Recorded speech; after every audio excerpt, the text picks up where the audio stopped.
សួស្តីអ្នកទាំងអស់គ្នាឥឡូវនេះខ្ញុំមកប្រាប់ពីរបៀបភ្ជាប់ក៏ដូចជារបៀបបង្ហោះ L600 Pro Max អានេះគឺជា L600 Pro Max អ្នកទាំងអស់គ្នាជាប្រភេទ drone ដែលមានប្រព័ន្ធទប់លំនឹងកាមេរ៉ាដល់ពេលដែលវាហោះគឺវាអត់អង្គើវីដេអូរបស់យើងណាអ្នកទាំងអស់គ្នាយកទាំង tele យកទាំង drone ចេញមកបន្ទាប់មកទៀតអ្នកទាំងអស់គ្នាធ្វើការទុក drone នេះនៅលើផ្ទៃរាបស្មើហើយយើងចុចបើកកន្លែងនេះកន្លែងនេះបើកគ្រឿងណាចុចឲ្យជាប់មកបើកគ្រឿងហើយបងប្អូនត្រូវមើលកន្លែងនេះមើលទៅលើ gimbal របស់វាថាវាដំណើរការអត់យើងទុកលើផ្ទៃរាបស្មើតែមួយផ្លែតមកគឺវាចាប់ផ្ដើមដំណើរការនៅ gimbal របស់វាហ្នឹងហើយអញ្ចឹងសម្រាប់ tele គឺយើងចុចមកនេះណាយើងកាច់មកនេះមកវាបើកហើយណាអូខេឃើញ gimbal របស់វាដើរបងប្អូនទាំងអស់គ្នាអញ្ចឹងទោះបីយើងលើកយើងផ្អៀង drone ក៏ gimbal វានឹងអត់ផ្អៀងដែរអញ្ចឹងវាអត់ផ្អៀងតាម drone ទេណាអញ្ចឹងវាធ្វើឲ្យវីដេអូរបស់យើងមានលំនឹងល្អហើយក្នុងការថតហ្នឹងគឺយើងអាចយកជាសាច់ការបានអញ្ចឹងយើងកន្លែងមកមើលទៅលើ tele របស់វា tele របស់វានេះគឺវាមានប៊ូតុងច្រើនអ្នកទាំងអស់គ្នាដូចជាប៊ូតុង GPS ប៊ូតុងនេះសម្រាប់ធ្វើឲ្យម៉ាស៊ីនហ្នឹងវា restart ឡើងវិញន័យថាធ្វើឲ្យវាដំណើរការល្អណាហើយប៊ូតុង return home ជាមួយនឹងប៊ូតុងសម្រាប់ថតវីដេអូថតរូបភាពអានេះចុចមួយដើម្បីថតរូបចុចឲ្យជាប់ថតវីដេអូហើយកន្លែងនេះគឺបងប្អូនឃើញលេខបូកហើយនឹងលេខបូកនិងលេខដកអញ្ចឹងកន្លែងប៊ូតុងនេះបើសិនជាបងប្អូនរុញមកចេះបងប្អូនលើពីទិសទេបើន័យថាហ្នឹងវាចូលលេខ2ហើយអានេះគឺវាលេខ3អញ្ចឹងវាលើ3ទិសហ្នឹងគឺលេខ3ណាអញ្ចឹងអាលេខនេះគឺលេខអីគេលេខហ្នឹងគឺជាលេខកម្លាំងនៅពេលដែលយើងបង្ហោះបើសិនជាចៃដន្យពេលដែលយើងបង្ហោះហ្នឹងវាអត់មានខ្យល់ខ្លាំងទេសារតែពេលយើងបង្ហោះឡើងទៅដល់លើវាខ្យល់ខ្លាំងយើងអាចបង្កើនលេខហ្នឹងគឺមកលេខ3បានអញ្ចឹងយើងចុចមកលេខ3មកណាហើយប៊ូតុងនេះគឺជាប៊ូតុងសម្រាប់សេរីកាមេរ៉ាបងប្អូនឃើញវាឡើងហ៎ឃើញកាមេរ៉ាវាឡើងហ៎អញ្ចឹងយើងសេរីមកវិញមកកាមេរ៉ាវាចុះអញ្ចឹងអាហ្នឹងសម្រាប់សេរីកាមេរ៉ាឡើងចុះណាហើយអានេះគឺជាប៊ូតុងសម្រាប់ទិសដៅរបស់វាណាអញ្ចឹងយើងមិនបាច់ប្រើទេពួកអស់នេះយើងអត់បាច់ប្រើវាទេតែបើចុចមួយក៏ល្អដែរនៅពេលដែលយើងធ្វើការបង្ហោះឡើងណាឥឡូវនេះគឺយើងកន្លែងមកមើលទៅលើកូនអេក្រង់ទូចនៅលើ tele ម្ដងត្រង់កន្លែងលេខ15នេះគឺជាលេខសេវា GPS អ្នកទាំងអស់គ្នាឡើងចាប់ពីលេខ10ឡើងទៅគឺល្អហើយអញ្ចឹងយើងអាចធ្វើការបង្ហោះបានទេណាលេខកន្លែងនេះគឺវាឡើងដល់លេខ19លេខ19ហ្នឹងគឺសេវាខ្លាំងបំផុតហើយតកតងទៅនឹងអានេះគឺជាសេវាបញ្ជូនរូបភាពរបស់យើងបើន័យថាពី drone មកទូរស័ព្ទអញ្ចឹងបើសិនជាកន្លែងនេះវាខ្សោយសេវាបើន័យថារូបភាពហ្នឹងក៏វាមកតាក់ដែរអញ្ចឹងកន្លែងនេះគឺជា GPS ដាក់ពាក្យថា on ហ្នឹងគឺកំពុងតែបើក GPS បើសិនជាយើងចុច GPS នេះឲ្យជាប់វាចេញអក្សរបិទណាបិទ GPS អញ្ចឹងយើងបង្ហោះយើងក៏បិទ GPS យើងបើក GPS ណាត្រង់កន្លែងអក្សរ D នេះអក្សរ D គឺជាចម្ងាយអ្នកទាំងអស់គ្នាអ្នកទាំងអស់គ្នាហោះទៅបានចម្ងាយបានគឺវាលោតនៅលើ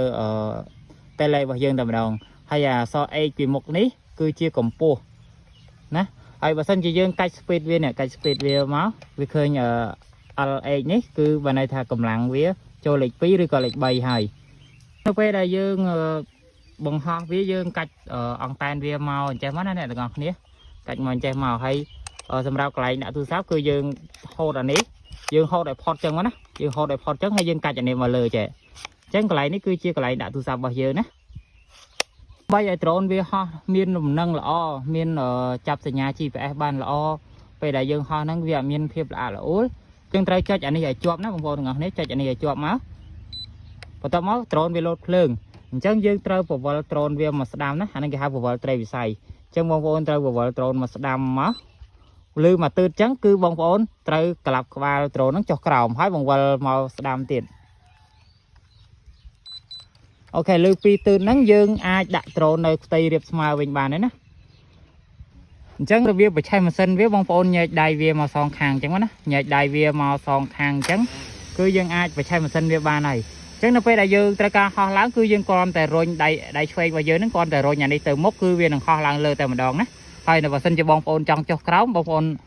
rồi nhà này mà bảo trong ở phía chỗ đó đây là hốt cứ bông ôn trừ rồi nâng đo cao là hốt to từ phía cho chọt đầy nè hay sầm rạp đầy đam bao giờ này cứ sầm rạp từ từ đai vào phía bên này thà từ mốc từ cõi từ đám từ chuyền chẳng đai vào phía nó đai đám như đang ở từ mốc thôi cõi từ chuyền từ đám hay sầm rạp đầy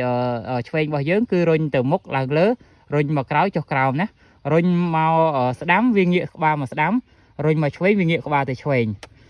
แต่ต้องแต่นั่งกลายหน้า memory นี่เชียร์กลายหน้า memory นะบางคนงักนี้บางคนมี memory อาจย่อมาได้ในตัวนี้มั้งยังยอด memory โจลไปได้ยัง record คือวิดีโอในក្នុង memory จังวิดีโอได้มีคุณภาพฉบับหล่อยังอาจย่อมาประกาศบ้านคือเชียร์วิดีโอได้ยังย่อเช่นวิ memory นี่นะให้ระเบียบได้ย่อเช่นวิ memory นั้นบางส่วนจะตู้ซาบางคนเชียร์ประเภท Android คือวิมีกลายรุ่นหน้า memory ติดตามกลายรุ่น SIM นะចឹងបងប្អូនគាត់ទៅដកហ្នឹងមកដាក់ memory ចូលនៅក្នុងទូរស័ព្ទបងប្អូនអាច copy វីដេអូហ្នឹងចេញមកក្រៅបានហើយឬក៏បងប្អូនត្រូវកាត់តកាត់អីហ្នឹងគឺអាចធ្វើបានតែបើសិនជាបងប្អូនដែលប្រើ iPhone គឺវាអត់មានសម្រាប់រុនដាក់ memory ទេវាប្រើជាប្រភេទadapter ដែលយើងដាក់ memory ចូលក្នុងទូ adapter ហ្នឹងហើយយើងដោតចូលក្នុងគូទូរស័ព្ទវាអាច copy ចេញបានហើយណា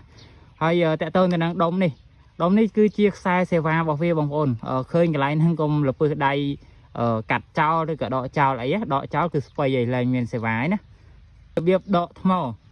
មគឺបងប្អូនចុចកន្លែងនេះណាចុចកលឹះវានឹងចូលទៅក្នុងទាញមកក្រៅអញ្ចឹងបងប្អូនរបៀបដកថ្មគឺបងប្អូនត្រូវដកអញ្ចឹងណាហើយសាកគឺយើងសាកកន្លែងនេះពេលដែលចូលគឺវាមានភ្លើងក្រហមពេលដែលពេញគឺឲ្យលុតភ្លើងក្រហមហ្នឹងហើយដើម្បីបង្ហោះបងប្អូនត្រូវ download app នេះ app ដែលមានឈ្មោះថា LW Pro នេះណាបន្តមកទៀតបងប្អូនត្រូវចុចពាក្យលើ Wi-Fi នេះ connect លើ Wi-Fi វានៅឈ្មោះថា L600 meg ហ្នឹងណា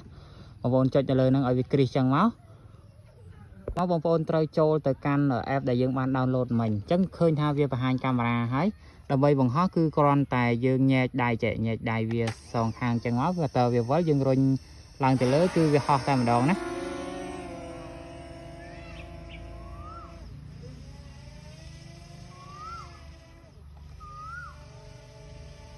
ចឹងយើងប្រវល់មើលទៅសភាពមកជុំមក